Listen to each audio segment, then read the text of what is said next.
In the parking lot of a busy grocery store, a sense of normalcy filled the air. People chatted, children laughed, and the sound of shopping carts rolling across the pavement echoed around. Among the bustling crowd, Rachel, a black pregnant woman, was loading her bags into her car. She was carefully balancing her growing belly and the weight of her groceries, her mind preoccupied with thoughts of dinner plans and preparing for her baby's arrival. Suddenly, a loud voice pierced the air. "What do you think you're doing?" And if you like the story, remember to subscribe to the channel and activate the notification bell. It was Officer Grant, a white police officer, marching toward her with an angry expression. He looked like he was ready to pounce. Rachel's heart raced as she sensed trouble brewing. She hadn't done anything wrong, yet the officer approached her like a predator stalking its prey. "Excuse me?" Rachel replied, trying to keep her tone calm despite the tension that was building inside her. She looked at him, confusion spreading across her face. "I'm just trying to put my groceries in the car." "Step away from the vehicle," Officer Grant barked, his voice echoing off the nearby cars. Rachel felt a chill run down her spine. She didn't understand why he was acting this way. Why was he yelling at her? She hadn't done anything illegal, and she had no idea why he was so aggressive. The stares of bystanders began to weigh on her as their eyes turned towards the unfolding drama. In that moment, Rachel felt fear rise up in her chest. She was 6 months pregnant, and all she wanted was to get home to her family. She took a step back, holding her hands up in a gesture of peace. "I'm just trying to load my groceries, officer. There's no need to shout." But Officer Grant wasn't listening. His face twisted with disdain, and he pushed her against her car, his hand gripping her arm tightly. "You think you can just act like you own this place?" "I need to see your ID," he demanded, his voice dripping with authority. Rachel gasped, her heart racing. The pressure from his grip hurt, and she felt a wave of panic wash over her. She couldn't believe this was happening. She had heard stories of police brutality and racial profiling, but she never thought she would experience it herself. "I'm pregnant," she exclaimed, trying to pull away, but he only tightened his hold. In a flash, the fear turned into anger. Rachel had always been proud of who she was and where she came from. She had worked hard to get where she was, juggling her job, studies, and the challenges of pregnancy. "I haven't done anything wrong," she shouted, desperation creeping into her voice. Bystanders began to murmur, exchanging worried glances. Some pulled out their phones, recording the confrontation, while others looked on in disbelief. They could see the tension rising, and it was clear that things were spiraling out of control. "Just get your ID," Officer Grant shouted, his face flushed with rage. "Or you're going to jail." He spoke as if he had already made up his mind about her guilt, based solely on her skin color and his own prejudices. Rachel felt tears prick at the corners of her eyes. She knew she had to stay strong.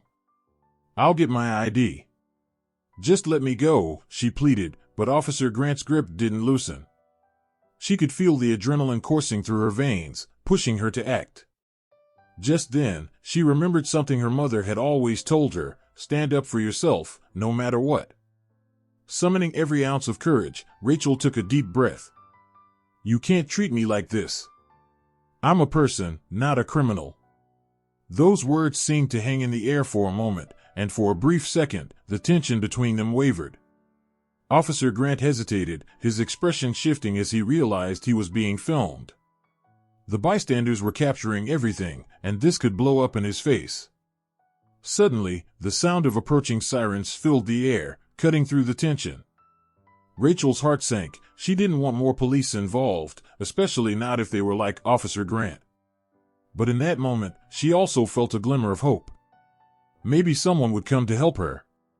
Officer Grant's eyes darted around, and he finally released his grip on Rachel, stepping back as if he was trying to save face. "Just get your ID," he barked again, but the threat in his voice was less menacing now. It was more defensive. As Rachel reached into her bag for her wallet, she noticed the crowd had grown larger. The faces around her were filled with concern, anger, and disbelief.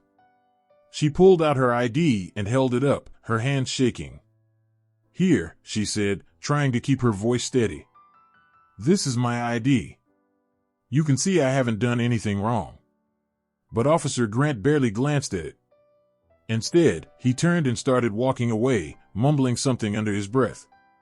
"You're lucky it's just a warning this time." Rachel felt a rush of confusion and anger as she realized he was dismissing her. He had treated her like a criminal without any evidence, all because of his assumptions and bias. "You think this is over?" "This isn't just a warning," she called after him, but he didn't turn back. The sirens grew louder, and 2 more police cars pulled into the parking lot. Officers jumped out, their faces filled with concern as they assessed the situation. They quickly approached Rachel, their attention focused on her. "Ma'am, are you okay?" one of the officers asked, looking directly into her eyes. "We received a report about a disturbance." "What happened here?" Rachel opened her mouth to speak, but her emotions got the best of her. "He just assaulted me," she said, pointing at Officer Grant, who was now standing a distance away, trying to blend in with the crowd. "I was just trying to load my groceries." The new officers exchanged glances, clearly shocked. "We need to get a statement from you," the second officer said, taking out a notepad. Just as Rachel began to explain, she heard a voice behind her. "Excuse me, what's going on here?" A woman stepped forward, her demeanor calm but authoritative. It was Angela, the mayor of the city, who happened to be grocery shopping nearby. Rachel recognized her immediately. The mayor had been an advocate for community policing and racial equality, often speaking out against police brutality. "I just saw what happened," Angela said, her eyes narrowing at Officer Grant. "And it's unacceptable." The tension in the air shifted again, this time towards hope. Rachel felt a surge of strength as the mayor stood by her side. The new officers nodded, and it was clear they were taking the situation seriously. "I want a full report on this incident," Angela demanded, her voice steady and commanding. "And I want Officer Grant's badge number. This behavior cannot be tolerated in our city." With the mayor's presence, Rachel felt her courage growing. She quickly recounted the details of what had happened, her voice gaining strength. "I was just trying to load my car when he assaulted me for no reason. I'm pregnant. He treated me like a criminal." The officers listened intently, taking notes as the mayor stood firm beside Rachel. The air was charged with determination and solidarity. It was a powerful moment, a reminder that change could happen when people came together to stand against injustice. As the situation unfolded, Rachel realized she was no longer just a victim, she was part of something larger. With the mayor's support and the attention of the community, she had a chance to make a difference. It was no longer just about her, it was about challenging the systemic racism that had plagued their community for far too long. In that crowded parking lot, as people gathered and stories began to spread, Rachel felt a fire ignite within her. She was ready to fight back, not just for herself, but for everyone who had been unfairly treated. The battle had just begun, and she was determined to see it through. The confrontation in the parking lot had been quick, but it left a heavy mark on Rachel. As Officer Grant's words echoed in her ears, she could feel the weight of his prejudice pressing down on her. How could he look at her, a pregnant woman simply trying to get her groceries, and see a criminal? She had spent her life fighting against discrimination and had worked tirelessly to earn her position as the first black woman governor in the state. Yet, here she was, facing a racist cop who saw only her skin color. Rachel took a deep breath, trying to calm herself as she sat in the back of the police car, handcuffed and confused. It was hard to believe that she was in this situation. "This can't be happening," she whispered to herself, feeling tears welling up. She had just finished a long day of meetings, and now she was being treated like a criminal. Her thoughts raced as she wondered how this would affect her family and her career. A few minutes later, they arrived at the police station. Officer Grant opened the door and pulled Rachel out, her hand still restrained. "You're going to regret this," he sneered, not realizing the irony of his words. He thought he was in control, but he had no idea who he was dealing with. Inside the station, Rachel was placed in a small holding cell. The room was dim, and the fluorescent lights flickered above her. She glanced around, noticing the peeling paint on the walls and the faint smell of mildew. It felt unreal, as if she had stepped into a nightmare. The weight of the situation pressed down on her, and she couldn't help but think about her children. "I have to get home," she muttered, feeling a pang of fear for the little ones waiting for her. As she sat on the cold bench, Rachel's mind began to race. She thought about her role as governor and how she had dedicated her life to fighting for justice and equality. How could she let this officer's actions destroy everything she had worked for? She felt an overwhelming sense of responsibility not just to herself, but to her community. If she let this go, it wouldn't just affect her, it would send a message that such behavior was acceptable. Suddenly, the cell door opened, and a female officer stepped in. "You'll be booked in a minute," she said flatly. "Do you have any ID?" Rachel's heart sank as she handed over her driver's license.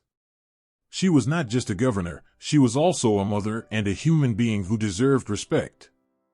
The officer glanced at the ID and raised an eyebrow. "Rachel Green?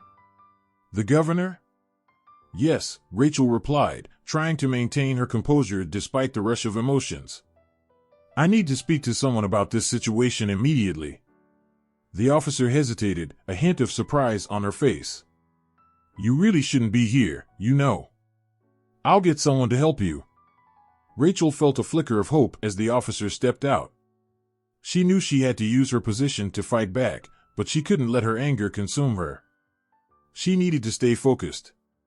Minutes later, Rachel was escorted to a small interview room.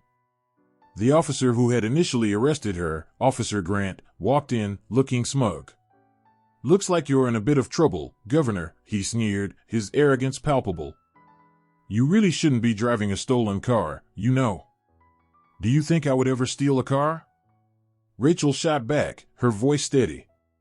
"You have no idea who I am or what I stand for. I will not let this stand." "Right. And I'm sure you think that being a governor makes you above the law," Officer Grant replied, crossing his arms. "But I'm the one in charge here, not you." Rachel felt a surge of frustration but forced herself to remain calm. She couldn't allow his ignorance to overpower her. "You're wrong about me, and you're wrong about this situation. I didn't steal anything, and you know it. Let's see how you feel after a night in jail," he retorted, turning to leave. Just then, the door swung open, and a tall man in a suit entered the room. It was Mr. Thompson, her chief of staff. "What's going on here?" he demanded, his eyes narrowing at Officer Grant. Rachel felt a rush of relief. "Mr. Thompson, thank goodness you're here. This officer has falsely accused me and is treating me like a criminal." "False accusations?" Officer Grant scoffed. "This isn't a matter of opinion, Governor. You were caught in a stolen vehicle." Mr. Thompson's expression hardened. "She borrowed a friend's car without knowing it was reported stolen. You know that, officer. This is completely unacceptable." Rachel watched as the two men exchanged tense words. She could see the frustration on Mr. Thompson's face as he tried to assert her innocence. She knew he was fighting for her, but she felt the urgency to take control of the situation herself. "Can you please get me a phone?" "I need to contact the state attorney general," Rachel said, her voice steady and commanding. "Why would you need to do that?" Officer Grant asked, sneering. "What do you think that's going to accomplish?"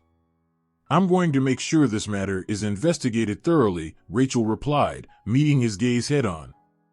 "You've embarrassed me and my family, and I will not let this go unnoticed." The officer's bravado faltered for a moment, but he quickly regained his composure. "You think you can just threaten me?" "No threats here, officer. Just facts," Rachel said, feeling the power of her position resonate in the room. "I am not just a governor, I am a mother, a leader, and a voice for justice." As Mr. Thompson moved to get the phone, Officer Grant shot Rachel a glare filled with contempt.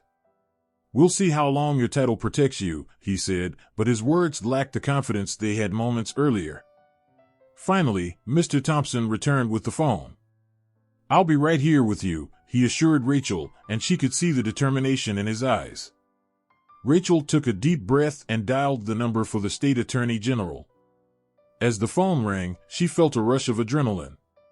This was her moment to stand up not just for herself, but for everyone who had faced discrimination and abuse in the system. "Hello," a voice answered on the other end. "Attorney General Harris, this is Governor Rachel Green." "I need your immediate assistance," she said, her voice steady. "I've been wrongfully accused and assaulted by one of your officers." "What? Governor, are you serious?" Harris replied, surprise evident in his tone. "Yes, I am," Rachel said firmly. "I need an investigation into Officer Grant's actions, and I need it now." As she spoke, she could feel the eyes of Officer Grant burning into her, the tension between them palpable. She was not backing down. This was about more than just her freedom. It was about changing the system that had allowed officers like Grant to abuse their power without consequences. After a brief discussion, Attorney General Harris promised to look into the matter immediately. Rachel felt a wave of relief wash over her. She was not alone in this fight. She had allies who would help her seek justice. As the call ended, she turned to Officer Grant, who was now shifting uncomfortably. "You will be held accountable for your actions," she said, her voice calm but unwavering. "I will make sure of it." "Whatever," he mumbled, trying to regain some semblance of authority. But Rachel could see the fear creeping into his eyes. He had underestimated her, and now he was beginning to understand the consequences of his actions. As the minutes ticked by, Rachel felt a growing sense of strength.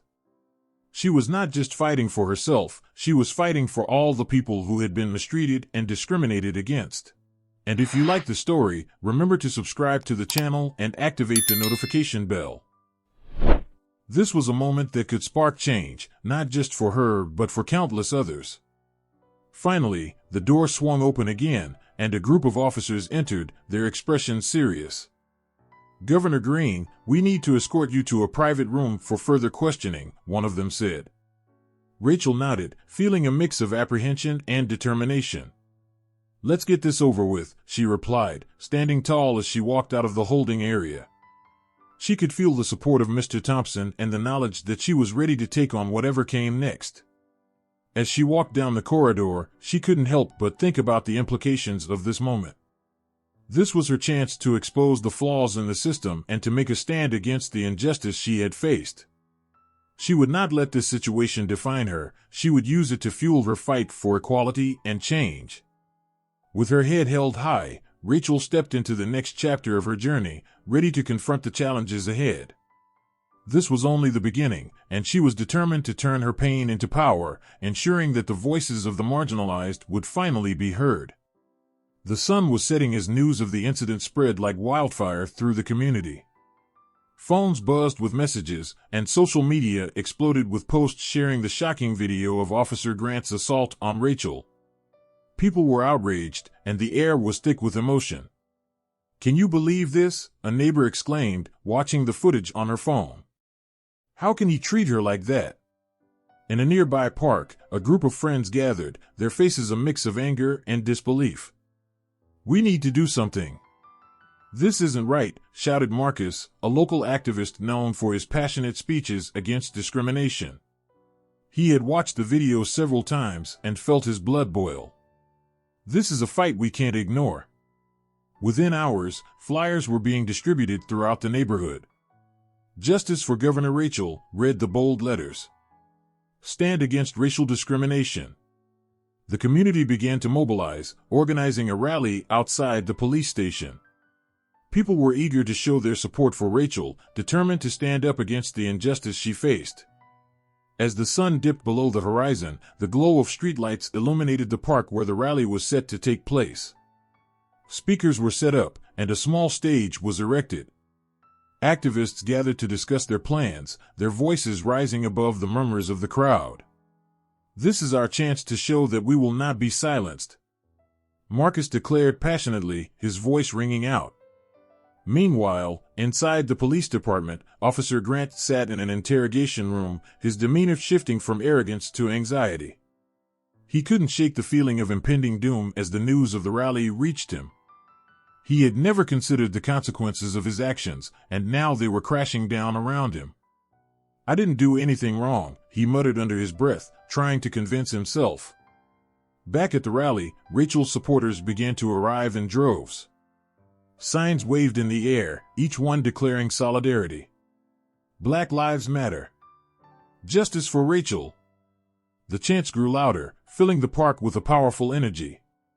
As Rachel drove to the location, she felt a surge of emotion. This wasn't just about her, it was about everyone who had suffered from racial injustice. When she arrived, the sight was overwhelming. A sea of faces, united in purpose, greeted her. She stepped out of her car and took a deep breath, feeling the weight of her position. As the crowd spotted her, cheers erupted, and she was engulfed by supporters. "You are our voice," someone shouted, and Rachel felt a lump in her throat. She made her way to the stage, her heart racing. This was her moment to address the community and to speak out against the discrimination she had faced. As she stepped up to the microphone, the crowd quieted down, anticipation hanging in the air. "Thank you all for being here today," she began, her voice steady but emotional. "What happened to me is not just about me, it's about every person who has ever felt afraid of the system that is supposed to protect us." The crowd erupted in applause, their energy fueling her determination. "We are here to demand accountability. We will not stand by while people like Officer Grant abuse their power." The cheers grew louder, and Rachel felt the strength of her community rallying around her. As she spoke, she shared her story, how she had worked tirelessly to serve her community and how that day had shattered her sense of safety. The crowd listened intently, hanging on her every word. Rachel spoke about the history of racial discrimination within the justice system, her passion igniting the crowd's fury against the injustices they all had faced. "Today, we take a stand. No more silence. No more fear," she cried, her voice rising with emotion. "It's time for us to fight back, not just for ourselves, but for everyone who has suffered at the hands of those who are supposed to protect us." With each word, the crowd responded, their chants growing louder. "Justice for Rachel. Justice for all." They held their signs high, a powerful display of unity. Rachel could feel the energy swirling around her, the determination to make a change palpable in the air. After her speech, Rachel stepped down from the stage, and a group of young people approached her. "Thank you for speaking out," one young woman exclaimed, tears in her eyes. "You're so brave." Rachel smiled, grateful for the support. "I'm just one voice among many," she replied. "We all have to stand together." As the rally continued, speakers took turns sharing their own stories of injustice and discrimination. Each story resonated deeply, fueling the fire for change. Rachel listened intently, her heart heavy with empathy. She had always known the struggle was real, but hearing these stories firsthand solidified her commitment to fight for justice. Meanwhile, in the police department, Officer Grant was growing increasingly anxious.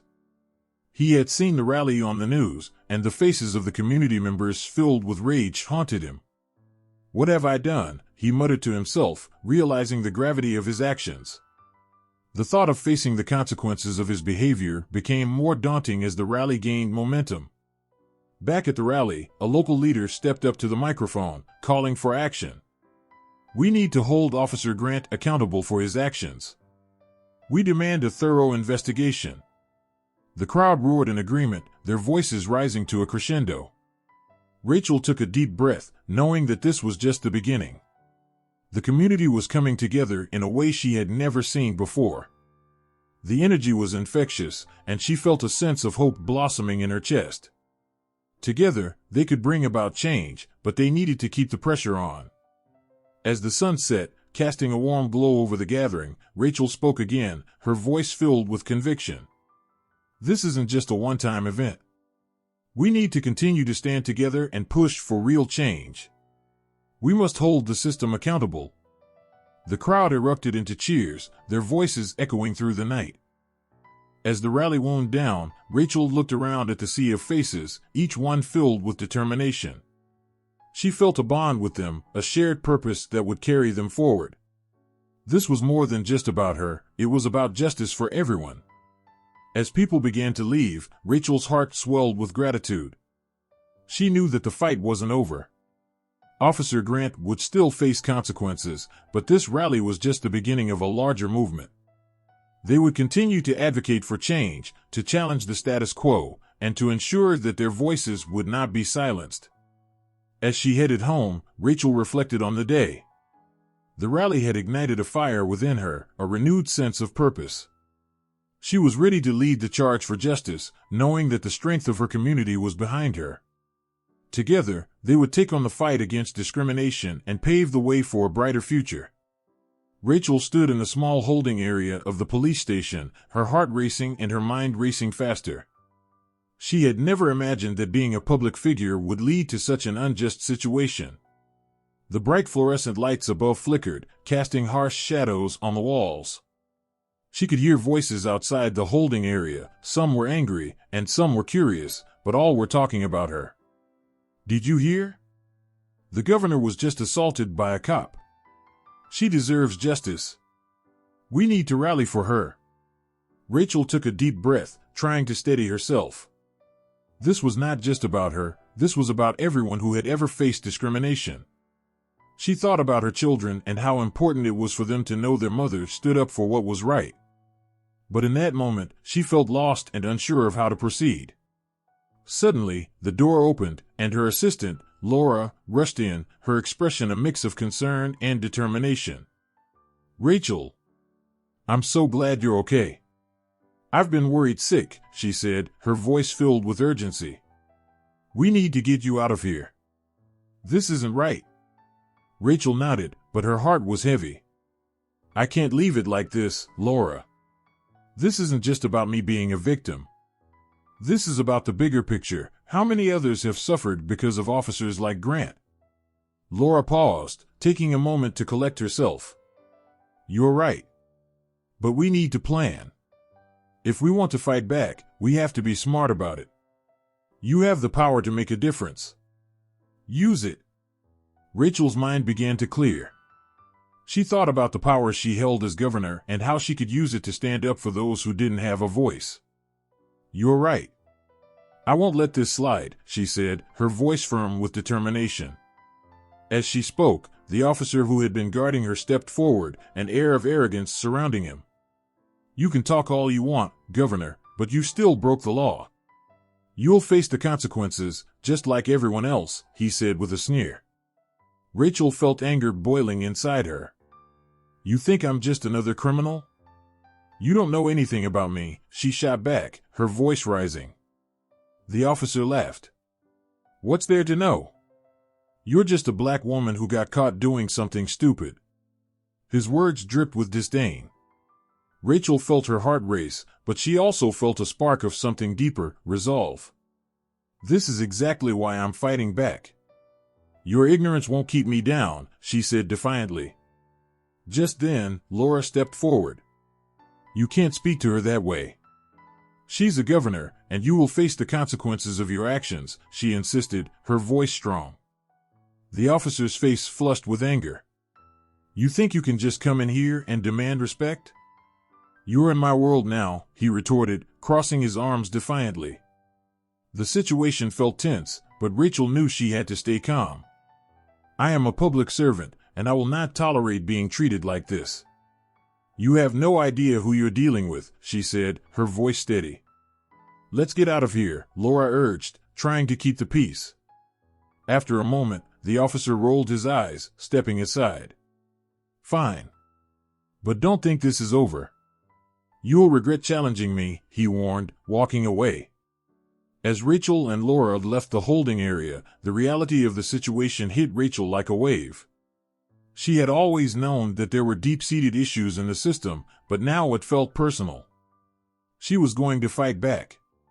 Once outside, Rachel was met by a crowd of supporters.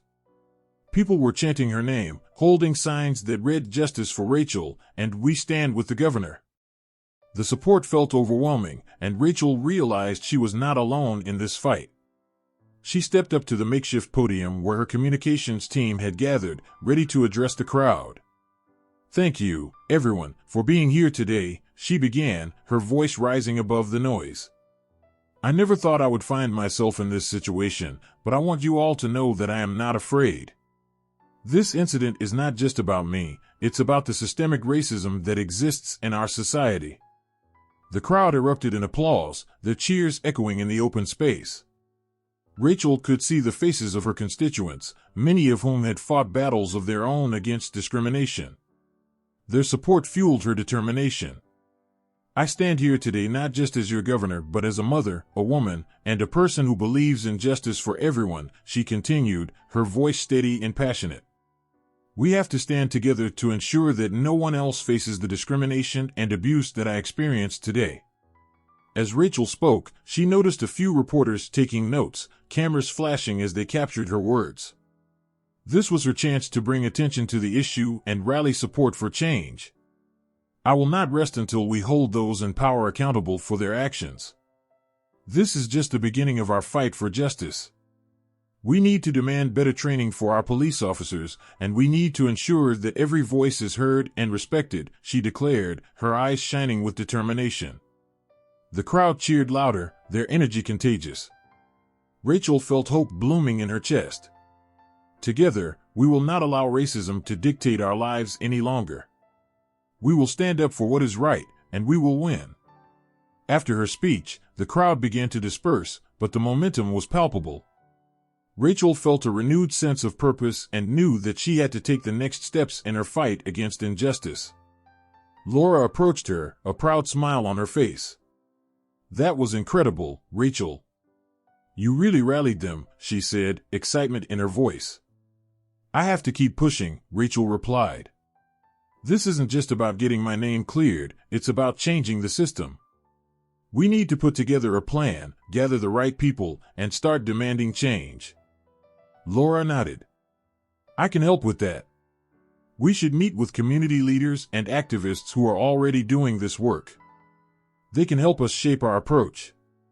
As they drove back to the governor's mansion, Rachel's mind raced with possibilities.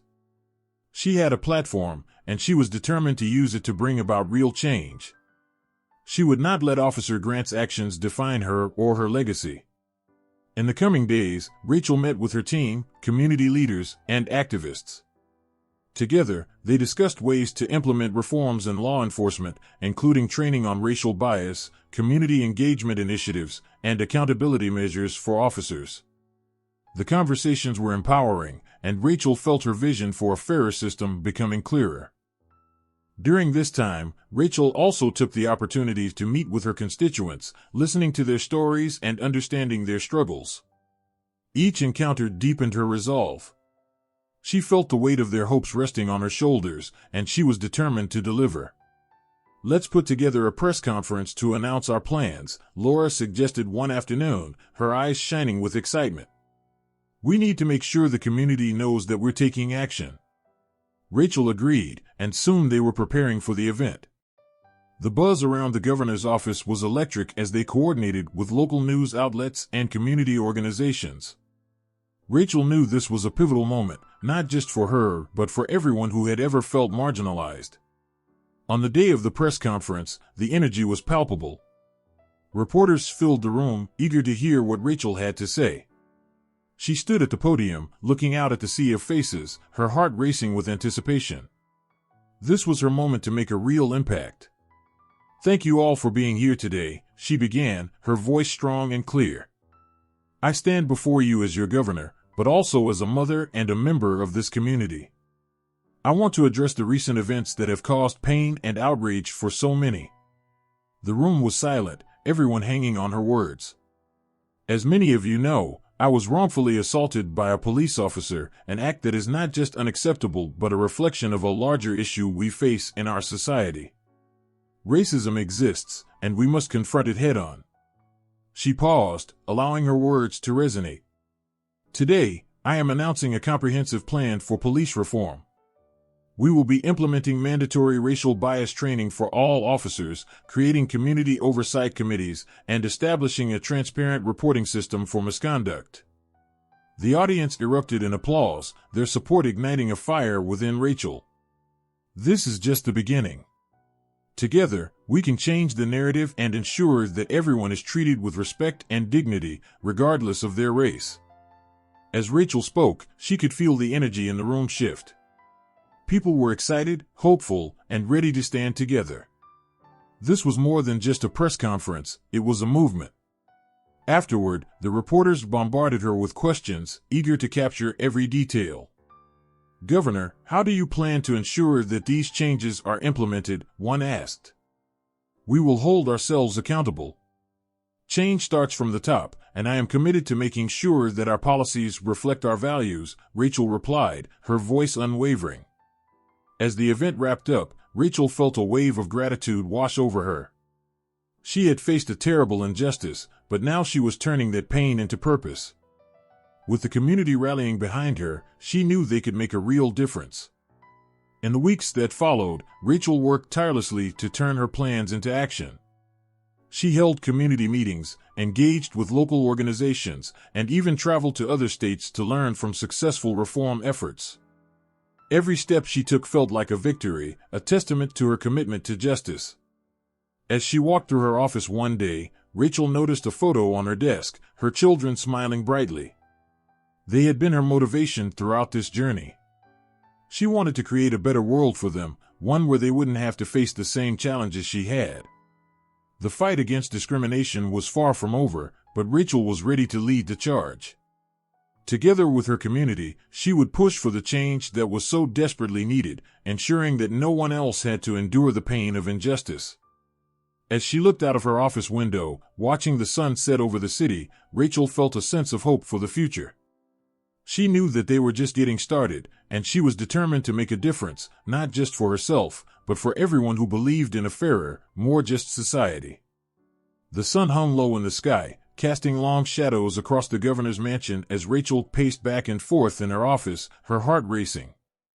The events of the past few days had unfolded rapidly, and she could feel the pressure mounting. Her assistant, Marcus, knocked gently on the door and entered. "You okay?" he asked, concern etched on his face. Rachel stopped, forcing a smile. "Yeah, I'm just trying to figure out our next move." Her voice was steady, but inside, she was a storm of emotions. Officer Grant's assault had ignited a fire in her, but she knew that she needed a solid plan to turn this incident into a catalyst for real change.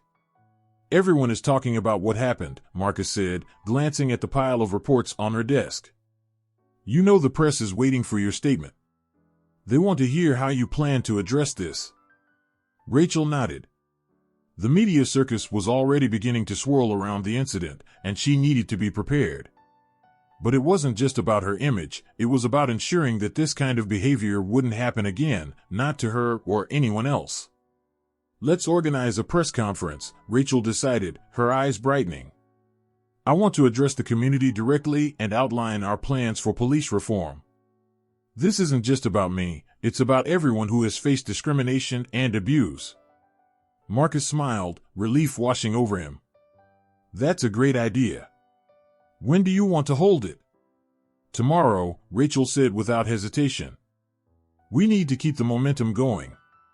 People are angry and ready to fight for change. We can't let this moment pass us by." As Marcus left to start making arrangements, Rachel turned back to her desk. She opened her laptop and began drafting a statement. Her fingers flew across the keyboard as she poured her heart into the words. She wanted the community to feel her passion, to understand that she was standing with them in this fight. Just then, her phone buzzed. It was a message from a local activist, Maya, who had been vocal about the need for justice.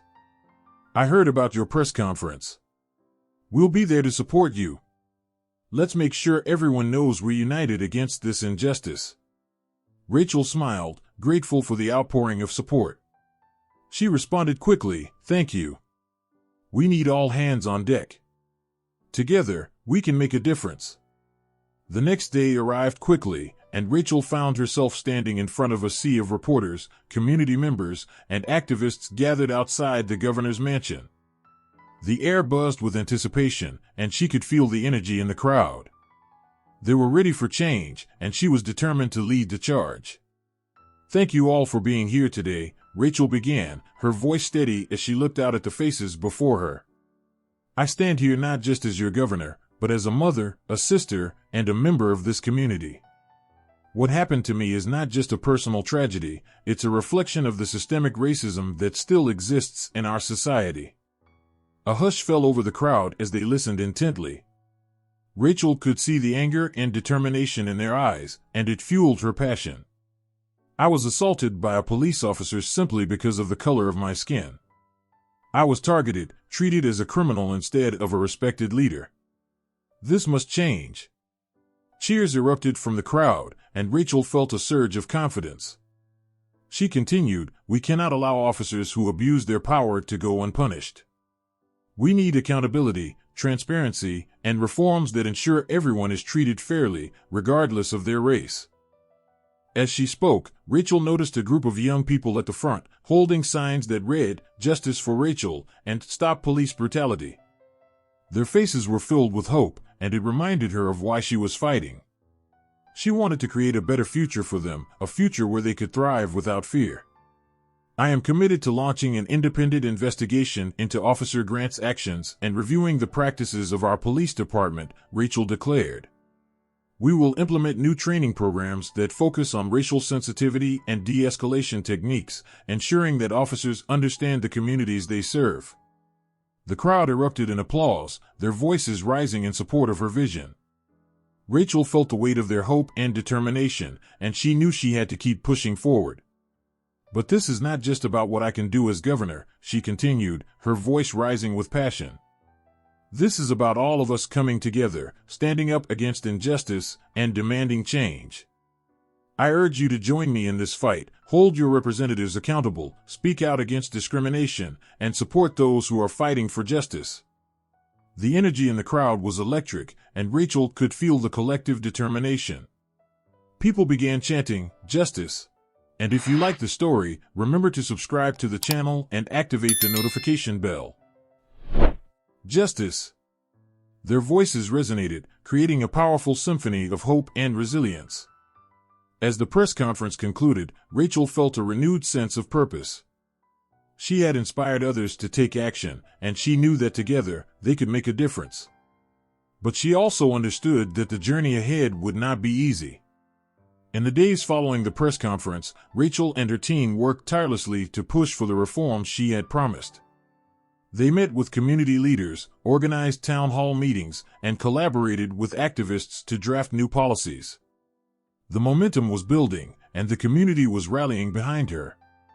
But not everyone was pleased with Rachel's efforts. Officer Grant, facing the backlash of his actions, began to push back. He released a statement claiming that Rachel was using the incident to further her political career, attempting to paint her as an opportunist. Rachel knew this was a tactic to undermine her credibility, but she refused to let it deter her.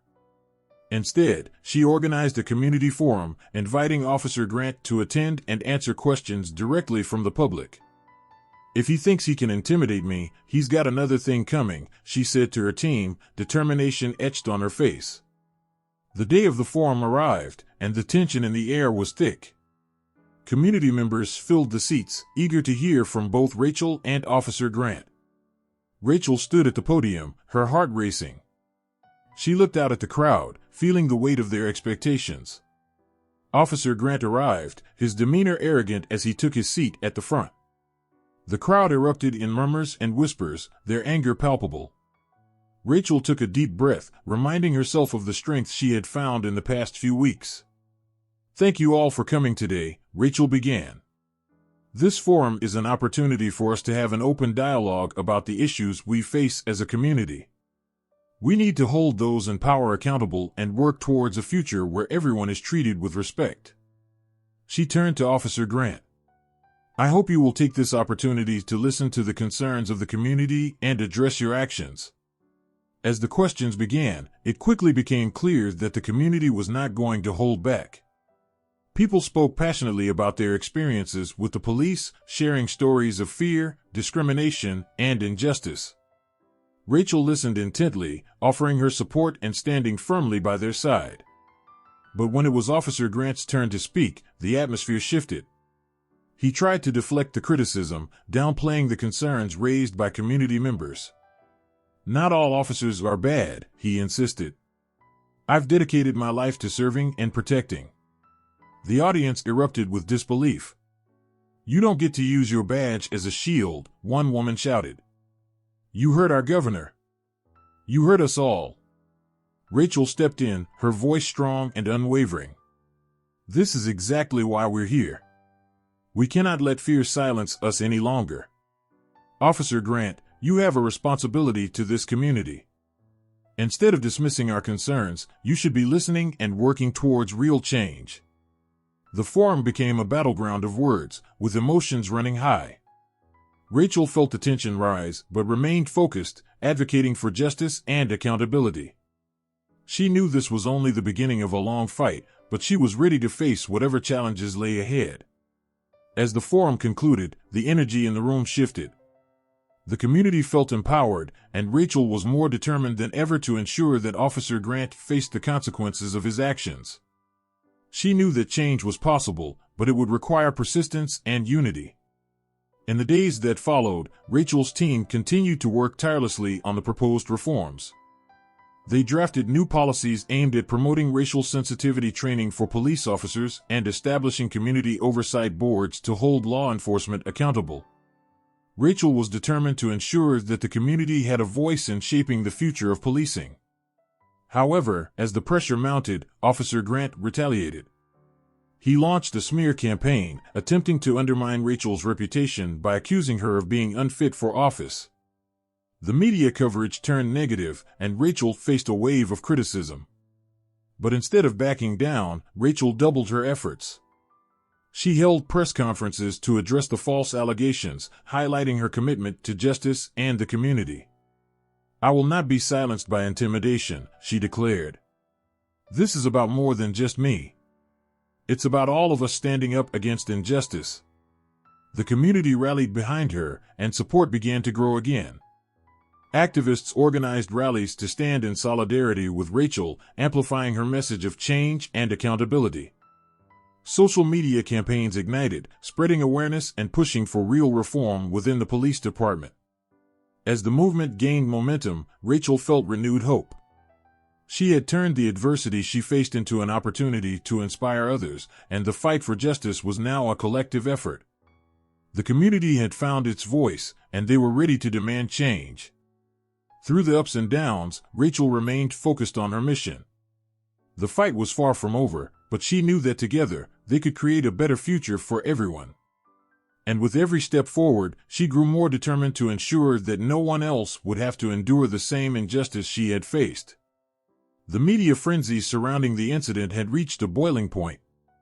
Reports of Officer Grant's actions against Governor Rachel Matthews dominated the news cycle, and the country was watching closely.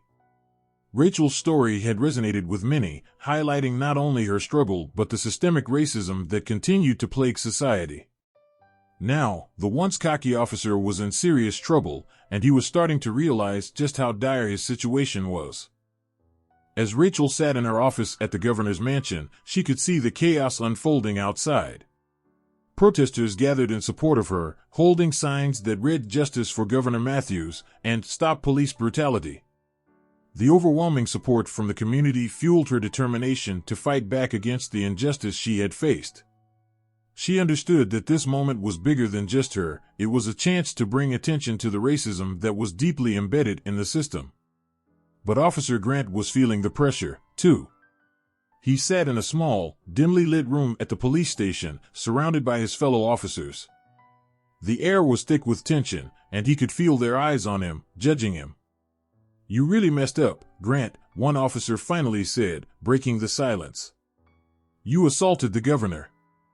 Do you even realize how serious this is?" Grant leaned back in his chair, crossing his arms defensively. "She was acting suspiciously," he shot back, trying to justify his actions. But deep down, he knew he had crossed the line. The headlines made him look like a villain, and as a white officer in a predominantly black community, he had to know the implications of his actions. "We all saw the video," another officer chimed in, frustration evident in his voice. "You can't just treat people like that. This isn't just about you anymore." Officer Grant felt the weight of their words. The local news had played the footage over and over, showing Rachel being pushed and frightened. People were furious, and now he was the target of that anger. The thought made him uneasy, and for the first time, he began to question whether his behavior had been justified. Meanwhile, Rachel's team was working tirelessly to prepare for the upcoming court case. She sat down with her lead attorney, Ms. Johnson, who had a reputation for being tough and relentless. "We need to gather every piece of evidence we can," Ms. Johnson said, flipping through her notes. "We'll need witnesses who can speak to the officer's history of misconduct, and we need to highlight the racial bias in his actions." Rachel nodded, feeling a renewed sense of purpose. "I want to make sure this doesn't just end with me. We need to show how deep this problem goes," she replied, her voice firm. "This isn't just about my case, it's about everyone who has faced discrimination." Ms. Johnson looked at Rachel with admiration. "You're right. Your story can shine a light on these issues, but we need to approach this carefully. Officer Grant will try to paint you as someone who overreacted." The days leading up to the trial were filled with preparation. Rachel spent hours meeting with her team, reviewing evidence, and discussing strategies. She knew she had to remain strong, not just for herself, but for everyone counting on her. The pressure was immense, but she felt the support of her community, which gave her strength. As the trial date approached, tensions escalated. Rachel's team had gathered a list of witnesses who could testify about Officer Grant's previous actions. They planned to show a pattern of abuse and discrimination, hoping to expose the truth. Rachel felt a mix of nervousness and determination as she prepared to take the stand. Then, on the eve of the trial, something unexpected happened. Rachel received a call from a local news station. "We'd like to interview you before the trial begins," the reporter said. "This is your chance to share your story with the nation." Rachel hesitated for a moment, considering the implications. "I want to tell my story, but I also need to stay focused on the trial," she said cautiously. The reporter assured her, "We'll keep it focused on the importance of your case and the issues of racism and law enforcement. This is a chance to make your voice heard." Rachel agreed to the interview, knowing it could amplify her message and rally even more support. The next day, she sat in front of the camera, her heart pounding. She spoke candidly about her experience, detailing the events leading up to her assault and how systemic racism had impacted her life and the lives of so many others. "I refuse to let fear silence me," she said passionately, her voice steady. "This isn't just about my case, it's about holding those in power accountable for their actions. We need to change the system so that everyone is treated fairly, regardless of their race." The interview aired that night, and the impact was immediate. Social media exploded with support for Rachel. People shared her story, expressing their outrage at what had happened to her. The hashtag Justice for Rachel began trending, and the momentum continued to build. The day of the trial arrived, and the courtroom was packed with supporters, community members, and media. Rachel took her seat, her heart racing with a mix of anxiety and determination.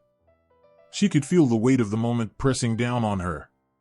Officer Grant sat across the room, looking less confident than before. The reality of his situation was beginning to sink in, and for the first time, he appeared uncertain. As the proceedings began, Rachel's lawyer, Ms. Johnson, stood to present their case. "Your Honor, today we are here to seek justice for Governor Rachel Matthews, who was wrongfully assaulted by Officer Grant," she declared, her voice ringing clear in the silent room. "We will demonstrate not only the brutality of his actions, but the racial bias that motivated them." The courtroom listened intently as Ms. Johnson laid out their argument, presenting evidence of Officer Grant's past misconduct. Witness after witness took the stand, sharing their experiences with the officer's abusive behavior. The atmosphere grew tense as each testimony added weight to the case against him. Finally, it was time for Rachel to testify. As she stood before the judge and jury, she felt a mix of fear and determination. I was simply trying to get my groceries into my car, she began, her voice shaking but resolute. I never imagined that I would be assaulted because of the color of my skin. Tears filled her eyes as she recounted the incident. I was scared for my baby, scared for my life. Officer Grant didn't care who I was, he only saw my race. The audience felt the pain in her words, and a hush fell over the courtroom. As she finished her testimony, Rachel looked around at the faces of her supporters. She could see the empathy and understanding in their eyes. This was her moment to stand up not just for herself, but for everyone who had been treated unfairly. The trial continued, and as the evidence mounted against Officer Grant, the tide began to turn. It became clear that he had acted with malice and prejudice, and the audience felt the weight of the truth unfolding. As the day wore on, Rachel could sense the growing support from the jury. The tension in the room was palpable, and everyone was waiting for the moment of reckoning. The judge called for a recess, giving everyone a chance to breathe before the climax of the trial. In the hallway, Rachel's supporters gathered, sharing their hopes for the outcome. "This is a turning point," Maya said, gripping Rachel's hand. "We're all behind you." Rachel felt a swell of gratitude. The strength of her community had carried her this far, and she knew they were ready to fight alongside her for justice. She took a deep breath, preparing for the final stretch of the trial, determined to see it through. As the courtroom reconvened, Rachel took her seat, her heart racing. Officer Grant's demeanor had changed. He seemed less confident now, his eyes darting nervously around the room. The once arrogant officer was now a man facing the consequences of his actions. Judge Thompson entered the room and took his seat. "The jury has been deliberating, and we are ready for the verdict," he said, his voice calm yet commanding. Rachel held her breath, her mind racing with thoughts of what the verdict could mean. Would justice prevail? Would they finally hold Officer Grant accountable for his actions? The jury foreman stood, his hands shaking slightly as he looked around the room. "We, the jury, find the defendant, Officer Grant, guilty of assault and misconduct." A wave of emotion swept through the courtroom as gasps and cheers erupted. Rachel felt tears of relief streaming down her face as she turned to embrace her children, who were beaming with pride. "Mommy did it," her daughter exclaimed, and in that moment, all the struggles and pain they had faced seemed to fade away. But as the celebrations began, Rachel's thoughts turned to the work that lay ahead. Justice had been served today, but she knew there was still a long road to travel. She was determined to ensure that this moment would spark real change, not just for her community but for people everywhere who had faced discrimination and injustice. As she walked out of the courtroom, the weight of her victory settled over her like a warm blanket. She had fought bravely and had made a difference. And with the support of her community, she knew they could continue to challenge the injustices that still plagued their society. Rachel stood tall, ready to embrace her role as a leader, an advocate for change, and a voice for the voiceless. She would not rest until the fight for justice was won for everyone, and she was determined to make sure that her story became part of a much larger narrative, a narrative of hope, resilience, and the unwavering pursuit of equality for all. The day of the trial arrived, and the atmosphere in the courtroom was thick with anticipation. The sunlight streamed through the tall windows, illuminating the anxious faces of those gathered. Rachel stood in the hallway, taking a deep breath. She could hear the chatter and murmurs from the crowd, and her heart raced as she clutched her notes tightly in her hands. This was her chance to speak out, to share her story, and to seek justice not just for herself, but for everyone who had faced discrimination. "Are you ready, Governor?" her attorney, Mr. Carter, asked, giving her a reassuring smile. Rachel nodded, though her stomach twisted with nerves. "I'm ready. I need to do this." As they walked into the courtroom, the sound of the gavel echoed through the air, signaling the start of the proceedings. The room was packed with reporters, community members, and supporters who had come to witness the trial. Rachel's friends were seated behind her, offering silent encouragement. She spotted her children, and their smiles filled her with strength. Officer Grant sat at the defendant's table, his demeanor confident but his eyes betraying a hint of anxiety. The contrast between the two figures was stark, Rachel stood tall, her presence commanding attention, while Grant's arrogance seemed to dwindle as the room filled with witnesses who had come to support Rachel. "Will the prosecution please call their first witness?" the judge requested, his tone firm but fair. Mr. Carter rose, glancing at Rachel before addressing the court. "Your Honor, the prosecution calls Mrs. Linda Foster to the stand." A woman in her 50s approached the witness stand. She was a local community activist and had been outspoken against police brutality. Rachel admired her bravery. Linda took a deep breath and began her testimony. "I was at the grocery store when I saw Officer Grant assault Rachel," she explained, her voice steady but passionate. "I couldn't believe what I was witnessing. I knew Rachel was just trying to load her groceries into her car. She didn't deserve that." The audience listened intently as Linda recounted the details of that day, her words painting a vivid picture of the encounter. "I saw the way he pushed her, how frightened she looked. It was completely uncalled for." Mr. Carter nodded, encouraging her to continue. "And what do you think this incident represents?" Linda took a moment before responding, her gaze unwavering. "This is not just about Rachel. It's about a pattern of abuse. Many people in our community face this kind of discrimination every day, and it needs to stop." Rachel felt a rush of gratitude for Linda's support. This was exactly why she had chosen to fight back, not just for herself, but for everyone who had been hurt by systemic racism. After Linda's testimony, the judge turned to the defense. "Does the defense wish to cross-examine the witness?"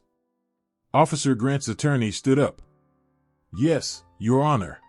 And if you like the story, remember to subscribe to the channel and activate the notification bell." "Mrs. Foster, how can you be sure that Officer Grant's actions were racially motivated?" Linda squared her shoulders, ready for the challenge. "It's about the context. This isn't the first time we've seen officers like him treat black individuals with aggression. It's not just about this one event, it's about a history of racism in our police force." The tension in the room grew palpable as the defense attorney struggled to counter her argument. Linda's testimony had resonated with the audience, and it was clear that her words had struck a nerve. Next, Mr. Carter called Rachel to the stand. As she walked forward, her heart pounded. She took her seat and faced the audience, her family, and the judge. This was her moment to share her truth. "Governor Lewis," Mr. Carter began gently, "can you describe what happened the day you were assaulted by Officer Grant?" Rachel took a deep breath. "I was at the grocery store, and I had just finished shopping. I was loading my groceries into my car when Officer Grant approached me. He started shouting at me, accusing me of stealing the car." She paused, the memory flooding back, and continued, "I tried to explain that I had borrowed it from a friend, but he wouldn't listen. Instead, he pushed me against my car and kicked me. I was scared for my baby and myself." Tears welled in Rachel's eyes as she spoke, and the audience felt her pain. She glanced at her children, who looked up at her with wide eyes. She needed to be strong for them. "Can you tell us how this incident affected you?" Mr. Carter asked. Rachel took a moment, collecting herself. "It felt like my world had turned upside down. I was terrified. I thought I would lose my baby. I felt powerless." Her voice cracked as she continued, "I realized that if this could happen to me, it could happen to anyone. It's time we stand up against this kind of behavior." As she finished her statement, the audience erupted in applause. Rachel felt a rush of support and love surrounding her. This was why she had fought so hard. She wanted to make a difference. The defense attorney stood up again, a smirk on his face. "Isn't it true, Governor, that you have been outspoken against the police in the past? Don't you have a history of being critical of law enforcement?" Rachel met his gaze, feeling the tension rise again. "I speak out against injustice. I believe in accountability. Just because I criticize bad behavior doesn't mean I deserve to be assaulted." The attorney huffed but couldn't find a way to discredit her. The audience remained focused on Rachel, captivated by her strength. With the testimonies presented, the courtroom buzzed with energy. Rachel knew that the moment had come for the judge to deliberate. She could sense the anticipation in the air. Everyone was waiting to hear the verdict, and Rachel felt a mix of hope and fear. Judge Thompson took his seat once more.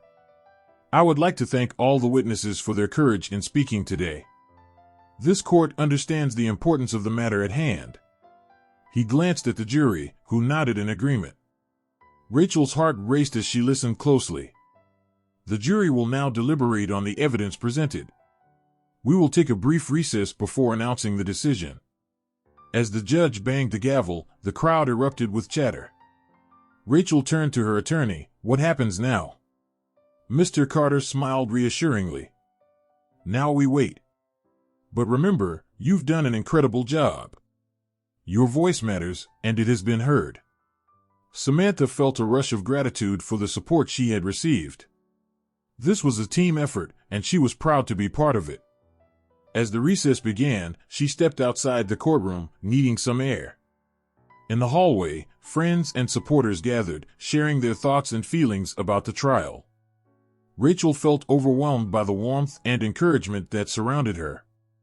She couldn't help but smile, knowing that this community had rallied behind her. Suddenly, she spotted a familiar face in the crowd, Maya, a close friend and activist. Maya rushed over, enveloping Rachel in a tight hug. "You were amazing up there," she exclaimed. "You spoke from the heart, and I know the jury felt that." "Thank you, Maya," Rachel replied, her voice thick with emotion. "I just hope they understand how important this is." As they stood together, Rachel felt the weight of the moment settle in. This was more than just a trial, it was a turning point for so many people who had been wronged. After a short break, the crowd returned to the courtroom, anticipation hanging thick in the air. The jury filed back in, their expressions serious. Rachel's heart raced as she took her seat, preparing for the moment that would change everything. "Will the jury please state their verdict?" Judge Thompson asked, looking directly at the foreman. The foreman stood, adjusting his glasses. "We, the jury, find the defendant, Officer Grant, guilty of assaulting Governor Rachel Carter." Gasps filled the room as applause erupted. Rachel felt tears of joy spring to her eyes, overwhelmed by relief. She turned to her children, who were beaming with pride. Judge Thompson raised his hand to silence the crowd. "Court will now recess to discuss sentencing." He paused, looking around the room. This verdict reflects not only this case, but the ongoing fight against injustice in our communities. Rachel felt a sense of hope wash over her. She had fought for her truth, and now she was seeing the results. She had stood up against the bias and discrimination that had plagued her life, and her victory was a testament to the power of resilience. As the gavel banged, the crowd began to disperse, but Rachel knew that this was just the beginning. There was still work to do, and she was ready to tackle it head-on. As she exited the courthouse, supporters greeted her with cheers. The sun shone brightly, illuminating the path forward. Rachel turned to Maya and said, "This isn't just about me, it's about everyone who has faced injustice. We need to keep pushing for change." Maya nodded enthusiastically. "Together, we can make a difference. This victory is just the start. We need to advocate for policies that prevent this from happening again." Rachel knew they were right. The fight against discrimination was far from over, but today's victory gave her the strength to keep going. She felt a renewed sense of purpose as she embraced her children, their faces filled with joy and pride. With her head held high, Rachel stepped forward into the future, ready to advocate for justice and equality for everyone in her community. She would not let this moment be a fleeting victory. She would build on it, ensuring that her voice was heard and that change would come for those who had been silenced for too long. And if you like the story, remember to subscribe to the channel and activate the notification bell.